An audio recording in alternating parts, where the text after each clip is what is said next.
Hello বন্ধুরা, welcome back to my channel Anamika simple lifestyle. আশা করছি তোমরা সবাই ভালোই আছো। তো অনেকেই তোমরা আমাকে প্রশ্ন করছো আমার হাসপাতালের ভিডিও দেখে যে আমার কী হয়েছে।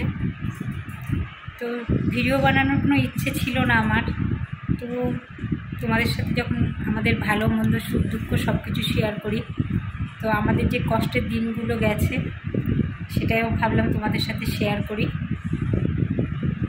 আগের ভিডিওতে তোমরা দেখেছো আমার হাজব্যান্ডের 103, 104, 105 জ্বর উঠে গেছিলো। এখানে ডাক্তার পাওয়া যাচ্ছিল না। তো বুধবার দিন সব কিছু সিরিয়াস হয়ে যায়।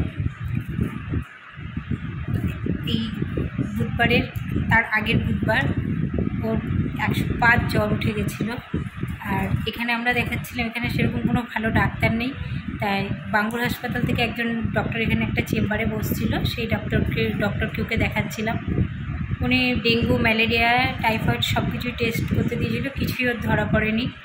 এদিকে উনি অনেক মেডিসিন দিয়েছেন, কিন্তু জ্বর কিছুতেই কমছিল না। 103, 104 এরকম জ্বর থেকেই যাচ্ছিল। মাথায় জল দেওয়া, গা স্পঞ্জ করে দেওয়া, বারবার স্নান করানো, সব কিছু করছিলাম, তাতেও ওর জ্বর নামছিল না। বুধবার দিন ওর 105 জ্বর উঠে গিয়ে চোখ মুখ উল্টে যায়, সে চোখ মুখ লাল হয়ে অবস্থা ভীষণ খারাপ হয়ে যায়। সেই সময় আমি 2 মাসের একটু বেশি প্রেগনেন্ট ছিলাম। সেই অবস্থায় ওকে মাথায় জল দেওয়া সমস্ত কিছু আমি একাই করতে হচ্ছে, কারণ আমরা এখানে একা থাকি দুজনা। তো আমাদের কাছের লোক যারা আছে তাদের ফোন করি, 2বার 3বার করে ফোন করা সত্ত্বেও তারা ফোন তোলে না। তখন ওর অফিসের কলিগকে ফোন করে বলি যে ওর এরকম অবস্থা, আমি এখন কী করবো বুঝতে পারছি না, তাড়াতাড়ি এসো। সেই সময় তাড়াতাড়ি করে আসে, এমনকি তার মাও তার সঙ্গে আসে। আরেকজন অফিসের কলিগকে নিয়ে এসে সঙ্গে সঙ্গে ওকে এখানকার হাসপাতালে নিয়ে যায়। হাসপাতালে সেই দিনের ডাক্তারটা খুব ভালো ছিল, সঙ্গে সঙ্গে নিয়ে যাওয়াতে ওকে ইঞ্জেকশান দেয়, ওষুধ দেয়, দিয়ে বলে ইঞ্জেকশনটা দেওয়ার পরে 1 ঘন্টা অবজারভেশনে রাখবো, তারপরে যদি কিছু প্রবলেম হয় আমরা দেখব, নাহলে ছেড়ে দেবো। তো 1 ঘন্টা ওকে অবজারভেশনে রাখার পরে ওর জ্বরটা কমে। তারপরে ওরা ওকে অন্যান্য মেডিসিন দেয়। প্রায় 8টা সাড়ে 8টার সময় ওর অবস্থা ভীষণ খারাপ হয়ে গেছিলো। মানে আমি তো ভেবেই পাচ্ছিলাম না কী করব। আর ওই কলিগের মায়ের সঙ্গে আরেকজন পাশের বাড়ির কাকিমা এসেছিলেন। মানে ওনাদের ঋণ আমরা কোনো দিন শোধ করতে পারবো না। ওনারা যেভাবে আমাদের হেল্প করেছেন, নিয়ে গিয়ে সঙ্গে সঙ্গে হসপিটালে নিয়ে যাওয়া হয় ওকে যে অবস্থায় ছিল। তারপর থেকে আমার কন্ডিশন খারাপ হতে থাকে। ও প্রায় রাত্রি 12টার সময় হসপিটাল থেকে বাড়িতে আসে, তখন ওর জ্বরটা অনেকটাই কমে যায়। পরের দিন ওর জ্বরটা কমে গেলেও অনেক দুর্বল, এখনও অনেক দুর্বল, অফিস যেতে পারছে না, কিন্তু আমার কন্ডিশন খারাপ হতে থাকে। মানে একই সাথে দুজনে যে এইভাবে আমরা পড়ে যাবো বিছানায়, আমরা কখনো ভাবতেই পারিনি যে আমাদের সাথে এরকম হবে। তো বুধবার থেকেই আমার পেটে ব্যথাটা বেড়ে যায়, যেহেতু ওকে আমার জল টানা সব বন্ধ, মানে ডাক্তার না করে দিয়েছিল। তো যাই হোক, বুধবার দিনই ডাক্তার দেখাতে গেছিলাম। হ্যাঁ, বুধবারে কন্ডিশন এরকম হয়েছিল না? তোমার বুধবারে হয়েছিল তো এরকম কন্ডিশন? বৃহস্পতিবার না শুক্রবারে গেলাম ডাক্তার দেখাতে? না, ভুল বললাম, মঙ্গলবারে। হ্যাঁ, ভুল বললাম, সোমবারে হয়েছিল ওর কন্ডিশন খারাপ। হ্যাঁ, ভুল বলেছি, সোমবারের কন্ডিশন খারাপ হয়েছিল, মঙ্গলবারটা ওর জাস্ট একটু রেস্ট পেয়েছিল। এবার বুধবার থেকে আমার কন্ডিশন খারাপ হতে থাকে। সকাল থেকেই হালকা ব্লিডিং আরম্ভ হয়। তো সঙ্গে সঙ্গে আমরা ডাক্তারের সঙ্গে কন্ট্যাক্ট করি। ডাক্তার নিজের ফোন নাম্বার এখানে ডাক্তার দেয়নি, তো যে চেম্বারে উনি বসে কম্পাউন্ডার থেকে তাকে ফোন করা হয়। সে বলল 9টার মধ্যে নিয়ে চলে আসুন, ডাক্তার 9:30টার মধ্যে চলে আসবে। তো আমরা 9টার আগেই ওখানে পৌঁছে যাই। দিয়ে ডাক্তার তো আসছে না করে আমার এদিকে পেটের যন্ত্রণা ভীষণ শুরু হয়। তো ডাক্তার আসতে হচ্ছে সেই ডাক্তার 10টার পরে, প্রায় 10:30টার কাছাকাছি। যাই হোক, তো আমরা বসে রয়েছি সেখানে, ওরা অনেক পেশেন্ট হয়ে গেছে, বসে রয়েছি। আর আমার ওরকম কষ্ট হচ্ছে, রিপ্রেজেন্টেটিভদের আগে ঢুকিয়ে দিচ্ছে। তখন আমি চিৎকার করেও বলি যে এইরকম এমার্জেন্সি কন্ডিশনের পেশেন্ট বসে রয়েছে, আপনারা রিপ্রেজেন্টেটিভগুলোকে ঢোকাচ্ছে, তখন ডাক্তার ভেতর থেকে বলে হ্যাঁ যার অসুবিধা ব্লিডিং হচ্ছে তাকে আগে পাঠায়। তো ভেতরে যাই, ডাক্তারকে সব কিছু খুলে বলি। ডাক্তার তখন বললো, একটা ইঞ্জেকশন লিখে দেয়, বলে এই ইঞ্জেকশনটা সব থেকে কী বেশ একটা বলেছিল সেই সময়, আমার মেয়ে নেই, যে এটা মিসক্যারেজটাকে আটকাবে। আর 1 ঘন্টা পরে ইঞ্জেকশনটা নেওয়ার 1 ঘন্টা পরে একটা আল্ট্রাসোনোগ্রাফি করতে হবে, দেখতে হবে যে কী পজিশান আছে না আছে। তো ইঞ্জেকশন দেয় আমাকে, তার 1 ঘন্টা পরে আল্ট্রাসোনোগ্রাফি করতে যাই। সেখানে গিয়ে তো আড়াকিয়ে, মানে আমরা 11টার সময় গেছিলাম আল্ট্রাসোনোগ্রাফি করতে। আল্ট্রাসোনোগ্রাফি করে রিপোর্ট নিয়ে প্রায় আমরা 2টোর পরে গিয়ে ডাক্তারকে রিপোর্টটা দেখাই। তখন রিপোর্টে ছিল, সেই রিপোর্টটা তোমাদের দেখাবো, দাঁড়াও। রিপোর্টটা ছিল হার্টবিট পাওয়া যাচ্ছে না বাচ্চার। তো দেখো, এটা হচ্ছে আমার আল্ট্রাসোনোগ্রাফির রিপোর্ট, আর এইটা ওরা বলে।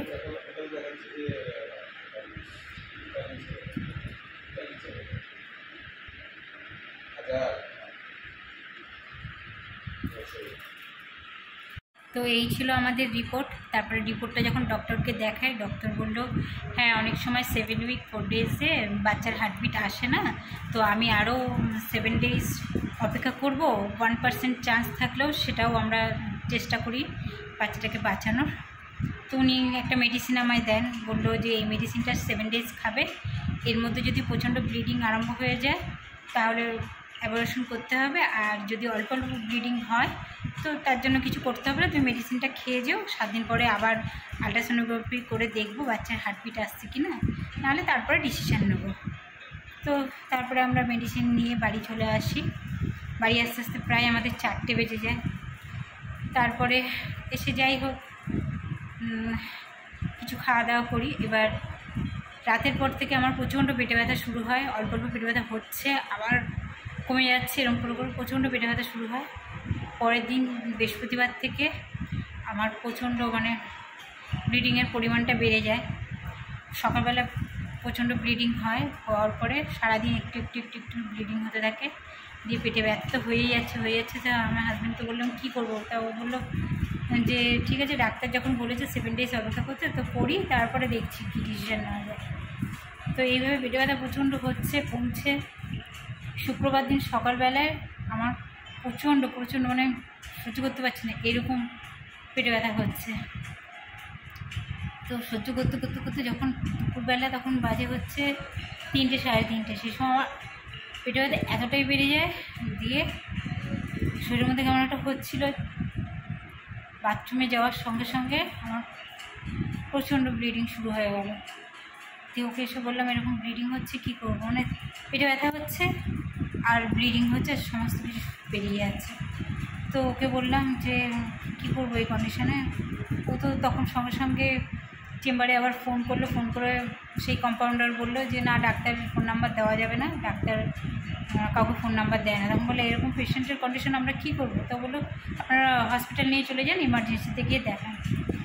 তো ও তখন কী করবে, ওর সেই কলিগের মাকে ফোন করে, তার পাশের বাড়ির ওই কাকিমাকেও ফোন করে, বলে যে ওর এরকম অবস্থা, কী করবো আমি বুঝতে পারছি না, আপনারা একটু আসুন। তো ওনারা সঙ্গে সঙ্গে চলে আসে, এসে আমাকে নিয়ে হসপিটাল চলে যায়। হসপিটালে গিয়ে এমার্জেন্সিতে কোনো ডাক্তার নেই। তো নার্সদের গিয়ে বলি যে এরম এরম অবস্থা, তখন নার্সরা বলে হ্যাঁ ঠিক আছে, তুমি বাইরে গিয়ে বসে থাকো, একটা কালো চেয়ার আছে, ওখানে বসে থাকো। তো আমি বসে রয়েছি, ভাবছি মনে হয় এখন ডাকবে নার্সরা, কিছু ডাকছে না। সেই পাশের বাড়ির কাকিমার সঙ্গে সঙ্গে আবার ভেতরে যাই, গিয়ে বলছে যে ওর তো প্রচণ্ড পেটে ব্যথার সাথে খুব ব্লিডিং হচ্ছে, তো আপনারা কিছু ট্রিটমেন্ট শুরু করুন না। বলছে না, যতক্ষণ আর ডাক্তার আসবে আমরা কিছু ট্রিটমেন্ট শুরু করতে পারবো না, এভাবে বসে থাকতে হবে। তখন বলছে কতক্ষণ বসে থাকবে, ওর তো কন্ডিশন খারাপ হয়ে যাচ্ছে, পেশেন্টের তো যখন তখন কিছু হয়ে যাবে। বলছে আমাদের কিছু করার নেই, বসে থাকতে হবে। তো এইভাবে আমার কন্ডিশন আরও খারাপ হতে থাকে, মানে প্রচণ্ড ব্লিডিং হতে শুরু করে দেয়।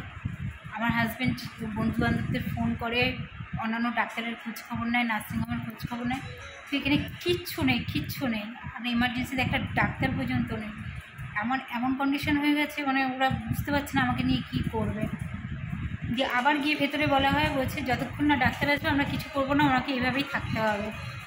দিয়ে এবার ওরা চারিদিকে ডাক্তার, নার্সিংহোম খোঁজা শুরু করছে, কিন্তু সেই কৃষ্ণনগর যেতে হবে। আমার কন্ডিশন এমন যে ওরা বুঝতে পারছে না আমাকে রাস্তায় যদি আমার কিছু হয়ে যায় সেই ভয়টা ওরা পাচ্ছে। তখন কাকিমা বললেন যে আমার মেয়ের একজন কলিগ তো এখানে কাজ করে, দাঁড়াও আমি দেখছি তাকে পাওয়া যায় কিনা। সঙ্গে সঙ্গে কাকিমা চারিদিক ঘুরে এসে তো ওনার মেয়ের বান্ধবী রিয়া নাম, তাকে পেল। তাকে গিয়ে বললো যে এরম এরম পেশেন্টের কন্ডিশন, কিছু করো তোমরা। সঙ্গে সঙ্গে যখন বলা হলো তখন আমাকে ভেতরে নিয়ে গিয়ে স্যালাইন দেওয়া হয়, 3খানা ইঞ্জেকশান দেওয়া হয়, দিয়ে আমাকে বললো যে বেডে গিয়ে শুয়ে থাকো। তখন আমি বললাম আমার শরীরের ভিতরে কেমন করছে, সে এমন করছে শরীরের ভিতরে যেন আমি এক্ষুনি এখানে মরে যাবো।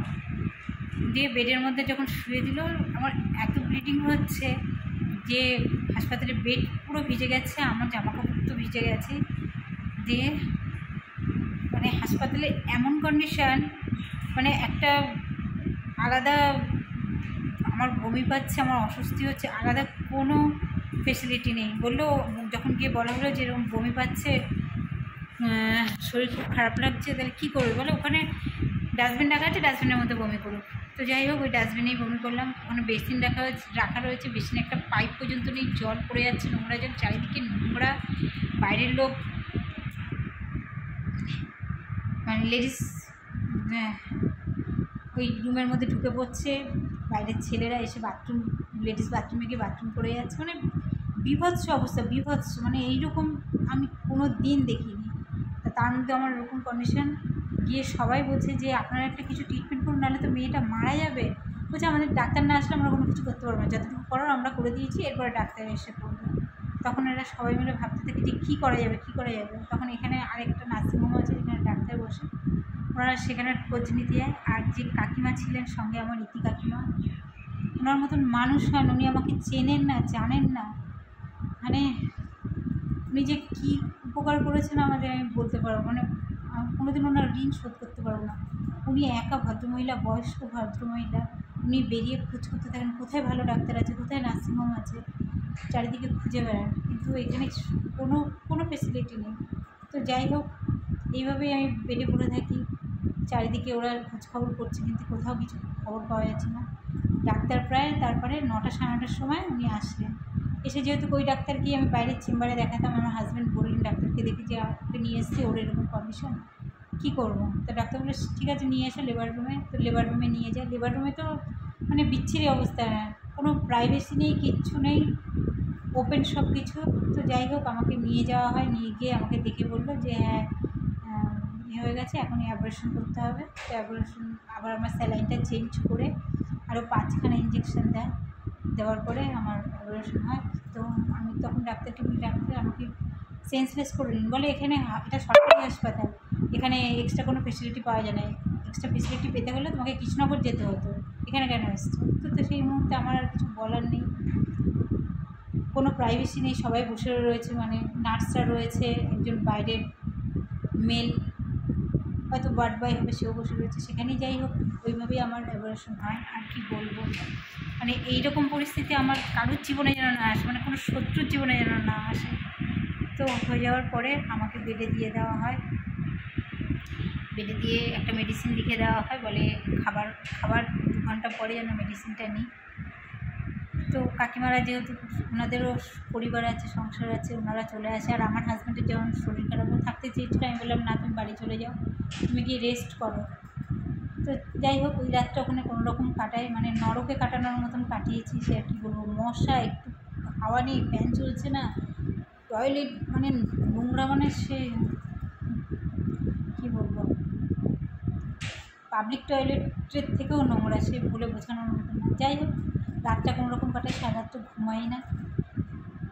তারপরের দিন সকাল প্রায় 10:30টার সময় আমাকে ডিসচার্জ করে বলে দিল যে 1 মাস বেড রেস্ট নেবে, আর 1 বছরের মধ্যে কোনো রকম কনসিভ করা যাবে না। আর আমাকে কনসিভ করতে হলে ডাক্তারের সঙ্গে কনসাল্ট করে তারপরে করতে হবে, কারণ আমার শরীরের কন্ডিশন খুব খারাপ, যেহেতু অতিরিক্ত ব্লিডিং হয়ে গেছে। তো সত্যি কথা এই ছিল আমাদের পরিস্থিতি এই কদিনে, মানে আমার হাজব্যান্ডকে বাঁচাবো না আমাদের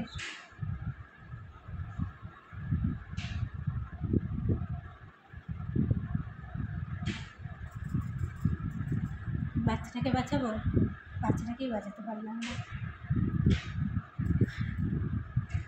তো যাই হোক এই পরিস্থিতি এখন আমার একদম পুরো ফুল বেড রেস্ট করে দিয়েছে ডাক্তার 1 মাস। তো ওর শরীর খারাপ নিয়ে ওই সব করছে, ও 1 গ্লাস জল পর্যন্ত আমাকে নিয়ে খেতে দেয় না, আমাকে দেয়, রান্না করছে তবে আমি কিছু খেতে পারছি। তো সত্যি এই মানুষগুলো আমাদের কাছে ভগবানের মতন এসেছিলো, নাহলে হয়তো আমাদের কন্ডিশন আরও খারাপ হয়েছে তোরা যদি আমাদের পাশে না থাকতো। তো বলে না, আপন থেকে পর ভালো, পরের থেকে জঙ্গল ভালো। তো সত্যি নিজের লোকের থেকে পরের লোক আমাদের যে উপকার এই কদিন করেছে, তারা এখন পর্যন্ত আমাকে রান্না করে বাড়িতে দিয়ে যায়, জানে ও কিছু পারে না। তো এই পরিস্থিতির মধ্যে দিয়ে আমরা যাচ্ছি।